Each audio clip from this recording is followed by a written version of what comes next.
Then today I am going to teach Hindi lesson number 4 देहात और शहर। देहात और शहर, लेखक कौन है? अभिषेक पांडे। हम देहात और शहर के बारे में इस लेसन में देखेंगे। ओके, इससे जानकारी हम लोग प्राप्त करेंगे। तो सबसे पहले हम देखेंगे इनका जन्म कब हुआ है। 29 जनवरी 1992 मुंबई महाराष्ट्र। परिचय। समसामयिक विषयों में अभिषेक पांडे जी की विशेष अभिरुचि एवं लेखन रहा है।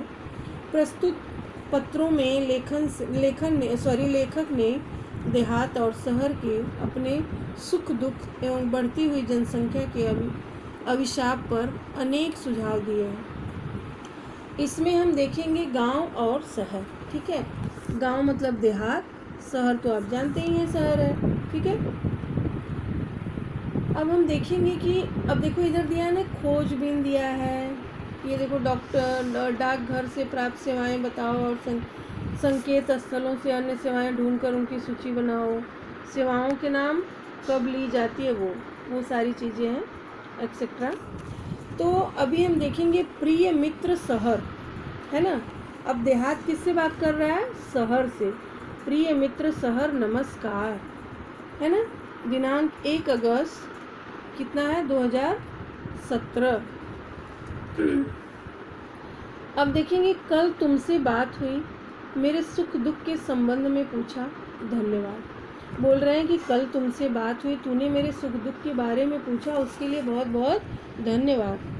बहुत सारी बातें मन में हैं, सब कुछ दूरध्वनि पर कहना मुश्किल है। बोल रहे हैं कि मेरे मन में बहुत सारी बातें हैं, लेकिन इतना दूरध्वनि पर सब कुछ कहना बड़ा मुश्किल लग रहा है।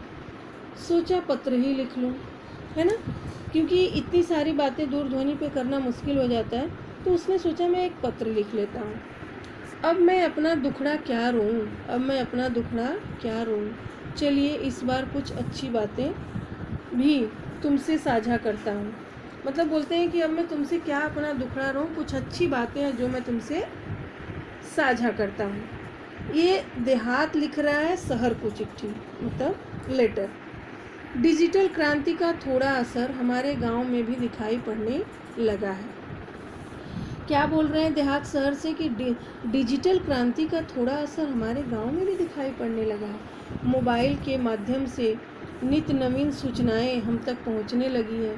मतलब मोबाइल के माध्यम से क्या बोल रहा है कि जो नई नई सूचनाएं होती हैं वो हमारे तक पहुंचने लगे और स्वच्छ ग्राम स्वस्थ ग्राम परियोजना घर घर तक पहुंच गई है। मतलब कि गांव को साफ सुथरा रखना, ये सारी जो स्वस्थ ग्राम परियोजना भी हमारे घर तक पहुंच गई है।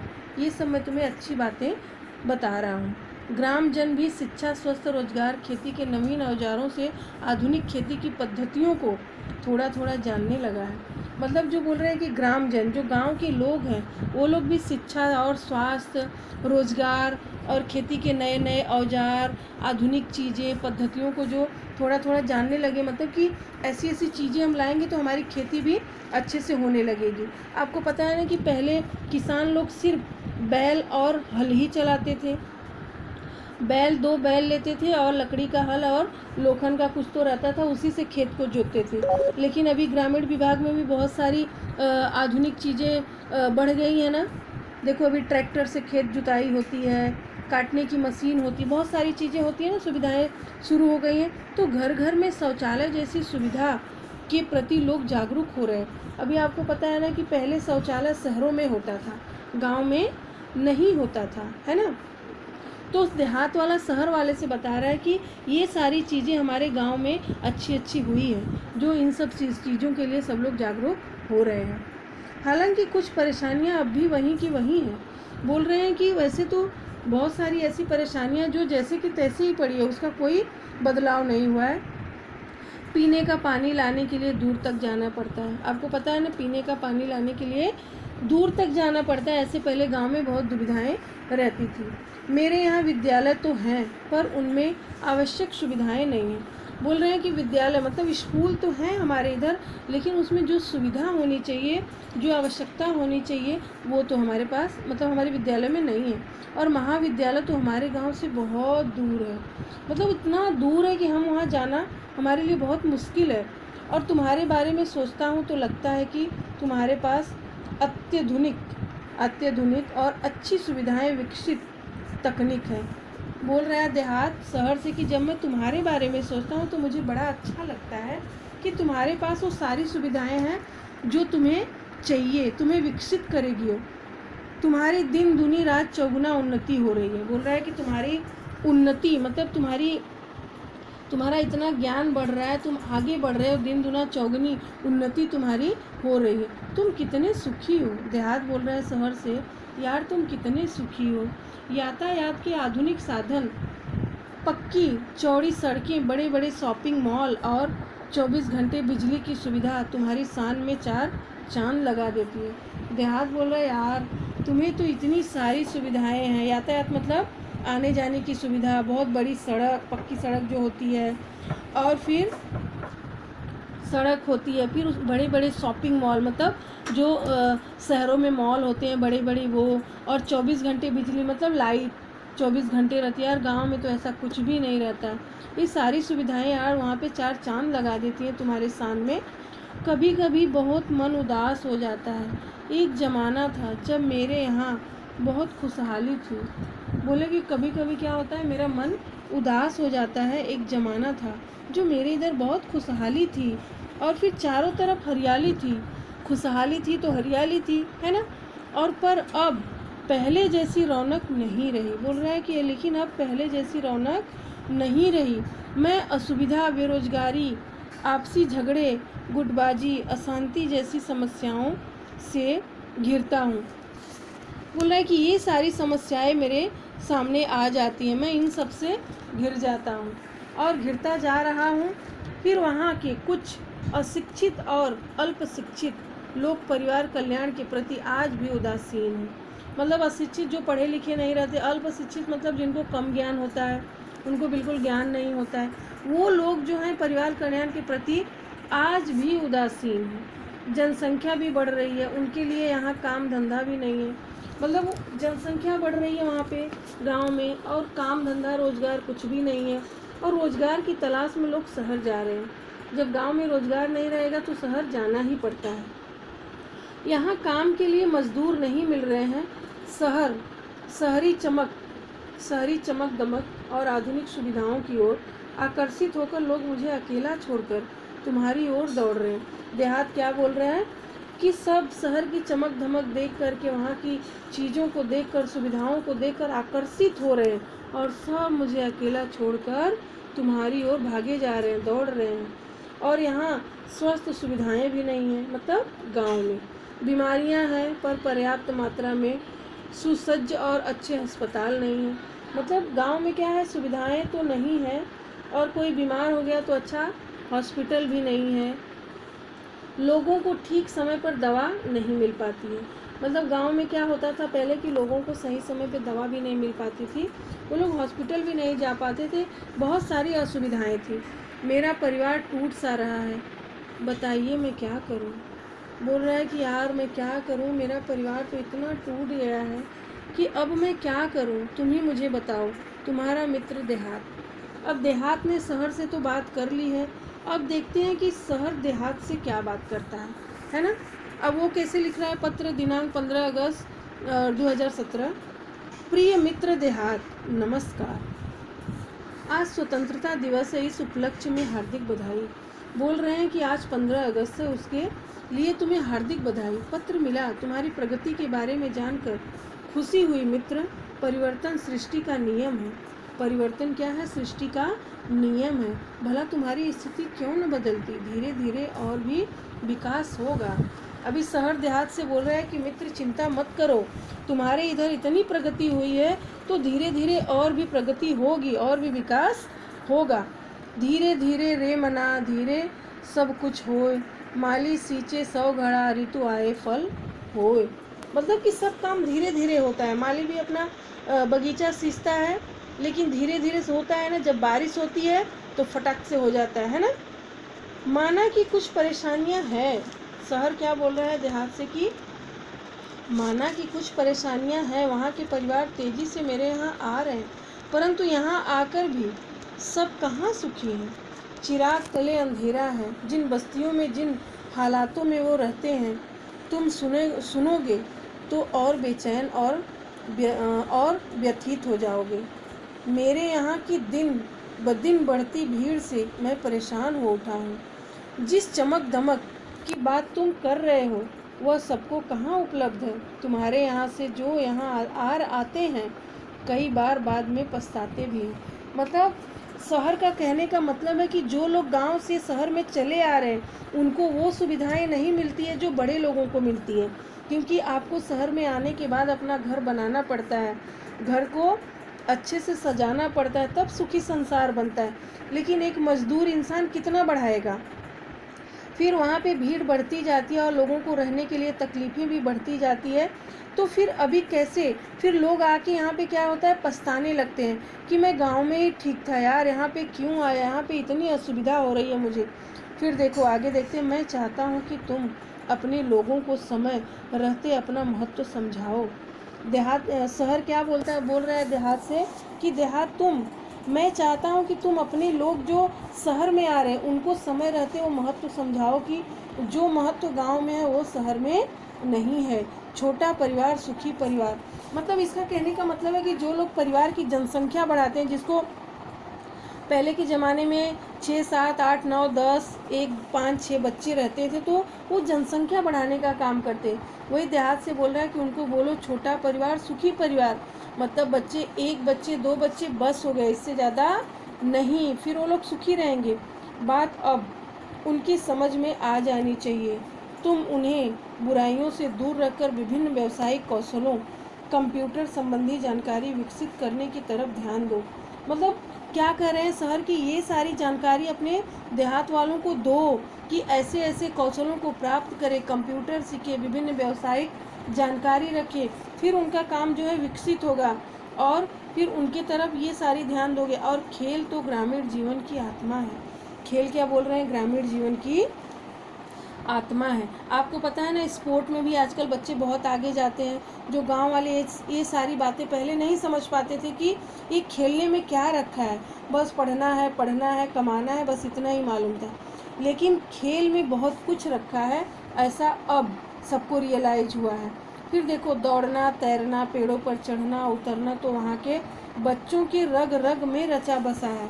वो बोल रहा है शहर कि ऐसा तो तुम्हारे देहात में सब रग रग में बसा है। आज कितने विख्यात खिलाड़ी गांव से ही आगे बढ़े हैं। मतलब गांव से भी बहुत ऐसे खिलाड़ी हैं जो गांव से आगे बढ़े हैं। उनको प्रोत्साहित करना तुम्हारी नैतिक जिम्मेदारी है। मतलब उन बच्चों को तुम प्रोत्साहित करो जो खेल में आगे हैं, जो आगे बढ़ सकते हैं, उसके लिए प्रोत्साहित करो। खेल संबंधी मार्गदर्शन देकर हमारा देश अंतर्राष्ट्रीय स्तर पर प्रगति कर सकता है। मतलब खेल संबंधी जो है हमारा, उसमें हमारे देहात के लोग अंतर्राष्ट्रीय लेवल पे भी खेल खेल सकते हैं। बहुत सारे दौड़ में, फाइटिंग में, बॉक्सिंग में और ये बोलते हैं कबड्डी में, क्रिकेट में, बहुत सारी चीज़ें हैं जो खेल सकते हैं। और अपने गांव को एक परिवार समझकर उसे विकसित करने का प्रयत्न करो। क्या बोल रहे हैं शहर के, अपने गांव को तुम अपना परिवार समझकर उसे क्या करो, विकसित करने में उनका सहयोग करना होगा। और तुम्हारी और मेरी समस्या का मूल कारण दिनों दिन बढ़ती आबादी, अशिक्षा और गरीबी है। शहर क्या बोल रहा है कि दोस्त तुम्हारी और मेरी परेशानी एक ही है कि जो दिन दिनों बढ़ती आबादी है, अशिक्षा है और गरीबी है। अगर आबादी बढ़ेगी तो अशिक्षा होगी और अशिक्षा होगी तो गरीबी होगी। आबादी देखो बढ़ती, अगर एक माँ बाप के पास आज के युग में अगर 5-6 बच्चे हैं तो अच्छे स्कूल में नहीं पढ़ा सकता है, ठीक है, म्यूनसिपाल्टी में पढ़ाएगा, ऐसे ही टाइम पास करवाएगा। जब वो बच्चा बड़ा हो के अशिक्षित होगा तो कौन सा अच्छा काम करेगा, फिर वो कुछ ऐसा वैसा काम कर लेगा। फिर हमारी क्या होती है, गरीबी जो है बढ़ने लगती है। और हमें 5 बच्चों पे जो खर्चा करना पड़ता है, अगर हमारे पास 2 बच्चे रहते तो हम उन पे खर्चा करते तो शायद हमारे पास थोड़ा बचाव होता पैसे का। और मेरे यहाँ लोग रोजगार की तलाश में आना कम कर देंगे। बोल रहे हैं शहर कि मेरे यहाँ जब तुम ऐसा ऐसा करने लगोगे तो मेरे यहाँ सब लोग आना कम कर दें। तुम गांव वालों को सहकारिता का महत्व समझाओ। गांव वालों को सहकारिता का महत्व समझाओ और सहकारिता पर आधारित छोटे छोटे व्यवसाय तुम अपने यहाँ शुरू करो ताकि कृषि आधारित अनेक लघु उद्योग, फलोत्पादन, औषधीय वनस्पतियों की खेती, पशुपालन जैसे अनेक व्यवसाय शुरू किए जा सकते हैं। आपको पता है ना गांव में कैसे कैसे व्यवसाय होते हैं। पहला व्यवसाय तो इंसान खेती का करता है, जो किसान होता है बहुत सारी चीज़ों की खेती करता है और उसी का वो व्यवसाय करता है, उसको बेचता है, उससे पैसे कमाता है। अब देखो बगीचे होते हैं ना, उद्यान होते हैं ना, फलों के उद्यान होते हैं, फूलों के उद्यान होते हैं, ये सारी चीज़ इस पे भी वो लोग अपना व्यवसाय चला सकते हैं। ये सारी औषधियाँ वनस्पतियों की खेती होती है वहाँ पे, है ना, जड़ी बूटियों से औषधि बनती है ना, उससे भी उसका भी व्यवसाय कर सकते हैं। पशुपालन, जैसे बहुत सारे पशुओं का पालन करें और पशुपालन में व्यवसाय शुरू कर सकते हैं, है ना। एक पशु लाया, 4 पशु लाया, 2 बेच दिया, फिर 2 लाया, ऐसे उनका व्यवसाय रहता है। 4,000 का लाया, 6,000 का बेच दिया, तो उनको 2,000 का फ़ायदा हो जाता है। तो ऐसे उनका व्यवसाय बढ़ाओ। शहर ऐसा बोल रहा है। देहात भाई कितने भाग्यशाली हो कि तुम प्रदूषण मुक्त वातावरण में रहते हो। शहर क्या बोल रहा है देहात से कि भाई तुम बड़े भाग्यशाली हो कि जहाँ पे तुम रहते हो वहाँ का वातावरण शुद्ध रहता है, प्रदूषण मुक्त। और जहाँ पे मैं रहता हूँ वहाँ पे पूरा प्रदूषण ही प्रदूषण है। और बोल रहा है कि खुला परिसर, न धुआं, न वाहनों की चिल्पों, हरे भरे पेड़, ये सब चीज़ें तुम्हारे पास है। शहर देहात से बोला है कि तुम्हारे पास बहुत कुछ है, तुम हरे भरे जगहों पे रहते हो, खुले परिसर में रहते हो, तुम्हारे इधर कोई आवाज़ नहीं है, हरे भरे पेड़ पौधे हैं, और रात में तारों भरा आसमान, तो सवेरे उगते सूरज। रात को तुम तारा देखते हो तो सुबह क्या देखते हो? सूरज का दर्शन कितनी सहजता सरलता से हो जाते हैं। और हमारे शहर में तो हम तो कभी देख ही नहीं पाते हैं कि कब सूरज उगता है कब ढलता है। हम तो इमारतों के जंगल में बदल गए हैं। यहाँ पे इतनी बड़ी बड़ी इमारतें हैं कि जब ऊपर देखो तो इमारतें ही दिखती हैं, सूरज का तो पता ही नहीं चलता है। खुला आसमान, बड़ा मैदान हमारे लिए कितने अनमोल एवं दुर्लभ हो गए हैं, क्योंकि हमारे शहरों में खुला मैदान और खुला आसमान तो बड़े ही दुर्लभ है, अनमोल है हमारे लिए, वो दुर्लभ हो गए हैं हमारे लिए, वो सुख सुविधा में नहीं है। ये तुम नहीं समझ सकते। तुम्हारे तहसील और क्षेत्र के लोगों को चाहिए कि वे अपने क्षेत्र का सर्वांगीण विकास करने के लिए अपने जनप्रतिनिधियों का सहयोग लें। मतलब अपने गांव का सर्वांगीण विकास, सबका विकास करने के लिए जनप्रतिनिधियों का, सभी लोग का सहयोग लेना पड़ेगा हमको, वो लेना ज़रूरी है, तभी तो सब जागरूक होंगे। तुम्हारे यहाँ जो बच्चे विद्यालय में पढ़ रहे हैं, यदि अभी से उन्हें सही दिशा, उचित मार्गदर्शन दिया जाए तो भविष्य में वे ही हम सबकी व्यथा कम कर सकते हैं। मतलब जो आज के हमारे बच्चे हैं, आज के जनरेशन के, और जो पहले के थे, अगर गांव में ऐसी असुविधा रहेगी तो कैसे चलेगा। तो उन बच्चों को ऐसा मार्गदर्शन दिया जाए, ऐसा उनको शिक्षा दी जाए कि आने वाले भविष्य में वो सबकी व्यथा कम कर सके, मतलब कि जो दुख तकलीफ है वो कम कर सके।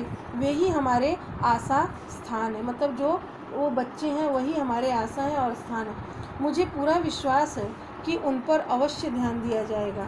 बोल रहे हैं कि मुझे पूरा विश्वास है तुम पर कि उन पर अवश्य ध्यान दिया जाएगा। तुम्हारा अपना शहर, मतलब तुम्हारा मित्र अपना शहर। अब इस लेसन में आपको क्या समझा वो लिखना है, और शब्द वाटिका आपको पूरा लिखना है, और मुहावरे लिख करके इसका अर्थ भी लिखना है, वाक्य में प्रयोग भी करना है, और कहावत भी लिखना है और वाक्य में प्रयोग करना है। ठीक है, ये वाचन जगत से है। गांव संबंधी सरकारी योजना की जानकारी पढ़ो और मुख्य बातें सुनाओ, ये सब आपको जानकारी लेना है। और अध्ययन कौशल में सुने हुए शब्दों की वर्ण क्रमानुसार तालिका बनाकर संभाषण एवं लेखन में प्रयोग करो। ये अध्ययन कौशल आपको खुद से ही करना है। और फिर स्वयं अध्ययन, ये भी आपको खुद से करना है, लेकिन ये बहुत बड़े बड़े मैं आपको बता दूंगी, यहाँ तो छोटे कॉलम दिए हुए हैं। यदि सार्वजनिक यातायात के साधन नहीं होते तो इन पर क्या प्रभाव पड़ता लिखो। ये मैं आपको पिक्चर क्लिक करके भेज दूंगी, क्योंकि ये बहुत बड़ा है, इतना बता नहीं सकती मैं आपको। सदैव ध्यान में रखो, गांव की समृद्धि से में ही शहर की खुशहाली समाहित है। ये आपको सदैव ध्यान में रखना है कि अगर गांव की समृद्धि है तो ही शहर खुशहाल है। अब देखो यहाँ पे क्या है, वाक्य के सामने सही और गलत के सामने गलत का चिन्ह लगाओ। अब खेल ग्रामीण जीवन की आत्मा है, आपको वहाँ पे टिक करना है। सही है कि गलत है, वो आपके लेसन में सब है। गांव में बीमारियां हैं या पर्याप्त मात्रा में सुसज्ज और अच्छे अस्पताल हैं, यहाँ पे टिक करना है आपको। अब देखो कारण लिखो। गांव में काम करने के लिए मजदूर नहीं मिल रहे हैं, क्या कारण है वो आपको लिखना है, क्योंकि सारे तो शहर आ जा रहे हैं। शहर परेशान हो उठा है, क्यों परेशान हो उठा है वो कारण लिखो।